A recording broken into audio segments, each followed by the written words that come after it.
to be in the space in between.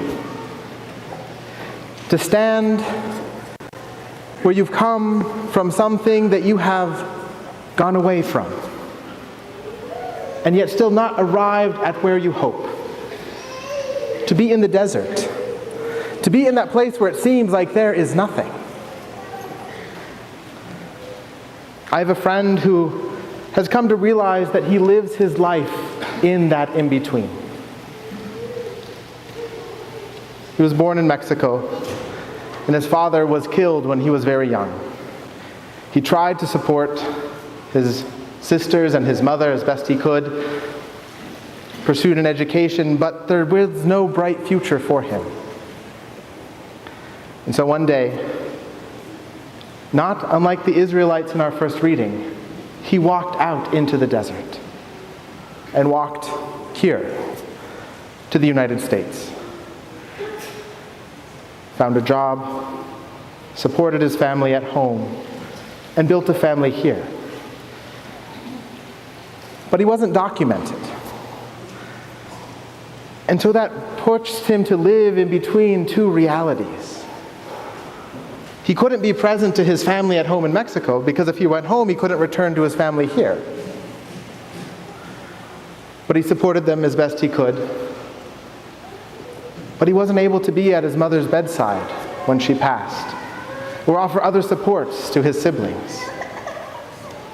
And yet here, he couldn't realize the dreams he had hoped for because he continued to live in the shadows. And so although there was moments where he desired to return to that Egypt from which he came, he could not. And yet he still has yet to realize the full fruits that the promised land he entered had offered to him. Many of us spend much of our lives in those in-between places, between some past and some future. It's very easy for many of us to get caught up in obsessing over the memories of the past. Like the Israelites, wishing that despite the misery of their enslavement, that they could be by their flesh pots because at least they would be fed, even if it led to their demise.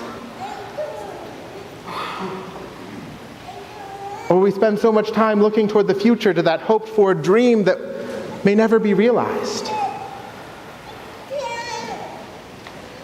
And we don't see what God is doing in the midst of our present moment here and now. Well, the reality of his life began to weigh on him so heavily. He came to me one day and he said, I don't know what to do. I feel like I'm even losing track of God in my life. And so I invited him to the Abbey to take a retreat. And in the silence of that time spent in the actual desert of our West Mesa, when there was nothing but him and God, he came to see the clarity of his own value and dignity. That his life wasn't defined by his legal status or political rhetoric. That his life wasn't defined by all the unrealized dreams that had led him here. That his life wasn't defined by the failures he felt in response to his relationships across the border. But that he was sustained and nourished and led by God. As he looked to his past, he saw where God had been present in the moments of dark despair, and regained the strength to look forward, to realize that the dreams that he had were leading him forward, not because what he received now was the end, but because the goodness he encountered and the love of those who surrounded him was a foretaste of what he knew awaits him one day, even if not even until heaven. We all have those deserts of our lives. In fact, I think most of us live most of our life in between where we've come from and where we hope to go one day. And right now, as a parish community, we're kind of in that in-between space. We all know what life looked like last weekend, but we're not sure what it's going to look like next weekend. But we're here now. You came in and someone else was in your seat. And there was a different choir singing than half of you have ever heard before. And you really weren't sure what to make of anything. And you were thinking the air conditioner worked better at the time I used to come. And it seems like we're completely disoriented. Even though we're all the same people in the same space doing the same thing, it's somehow radically different. And it's because we're not where we were and we're not yet where we are journeying to be. We are here. And it's in that desert, it's in that space where we're forced to let go of all the things to which we have clung. Our earthly bread, the things that have given us comfort and consolation and made us feel like everything's going to be okay here and now in this moment. When we shed that is when we come to see the profound work of God in our midst. What true consolation means from the one who made us, not from the desires in this life.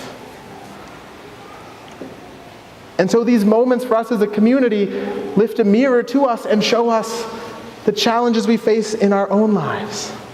The deserts we've walked through inform how we walk through this moment, and this moment helps to strengthen the deserts that we will encounter. The perseverance of what it is to continue to take one step, day after day. Knowing what has been, hoping for what will be, but knowing that God is still with us in the moment. And as a profound testament to that journey of perseverance, our own Deacon Keith and his wife Celeste today celebrate 40 years of marriage. Having journeyed quite a long journey together. Beautiful children and grandchildren. From Minnesota to the Dakotas to Arizona to here, and probably other places I don't even know of in between. But a life constantly reaching out and saying, where is God here and now? And how do we give of ourselves to serve? Seeking God's beauty. Keith as a minister and a deacon that you all know because you see him at Mass. And Celeste as a wonderful chef and chocolatier that shows us the beauty of what God brings to us in the joys of the simple things of life.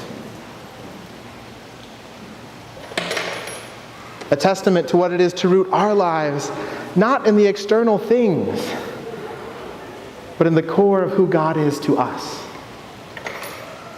Grounding our life in Him. Everything else is transient and changing. And as the multitudes came to Christ, He knew they were coming just looking for more bread. Not for the bread of life that He was, but just another meal to make them feel a certain way.